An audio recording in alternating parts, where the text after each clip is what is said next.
नमस्कार, मैं हूं शुभी और आप देख रहे हैं न्यूज़ फॉर नेशन।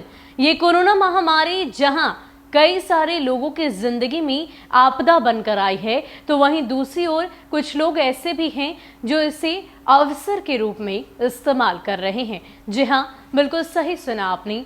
अगर आप भी या आपके परिवार में कोई कोरोना पीड़ित होगा, संक्रमित होगा, तो आप इस बात से जरूर रूबरू हुए होंगे कि कुछ ऐसी दवाइयां हैं, कुछ ऐसी जरूरत की चीजें हैं जिसको लेकर कालाबाजारी चरम पर है। जी हां, हम बात कर रहे हैं रेमडेसिविर इंजेक्शन, ऑक्सीजन की जरूरत और साथ ही साथ एम्बुलेंस सेवा। चाहे हम कहीं भी देखें, इन तमाम तरह की चीजों को लेकर बिहार में कालाबाजारी लगातार जारी है और इसी को लेकर अब मुख्यमंत्री नीतीश कुमार ने एक बड़ा आदेश दिया है। उन्होंने साफ तौर पर कहा है कि ये सब कुछ अब जल्द से जल्द बंद कर देना है। अगर ऐसा नहीं हुआ तो सख्त कार्रवाई की जाएगी। इतना ही नहीं, एम्बुलेंस का किराया भी तय कर दिया गया है। इसके अलावा क्या कुछ खबर है, मुख्यमंत्री नीतीश कुमार ने क्या आदेश दिया है, क्या बंद करने को कहा है, पूरी खबर विस्तार से बताते हैं।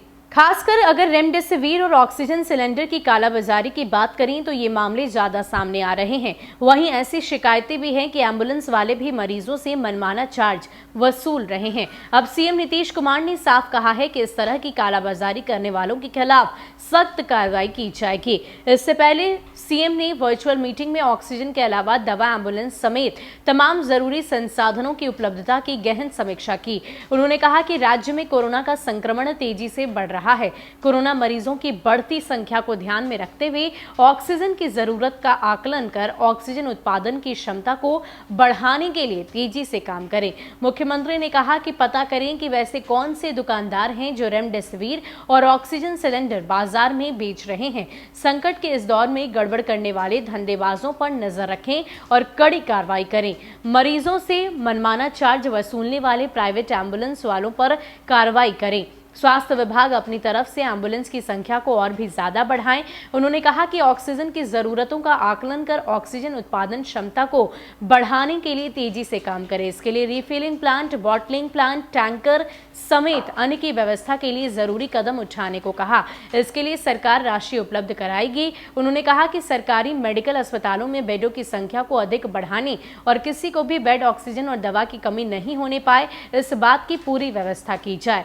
मुख्यमंत्री ने कहा कि स्वास्थ्य विभाग और डीएम कोविड प्राइवेट अस्पतालों की स्वास्थ्य सुविधाओं की जानकारी मरीजों से ले। अस्पतालों में मरीजों के admission, discharge, death report, oxygen supply और डॉक्टर, नर्सों की उपलब्धता की जानकारी लगातार लेनी है।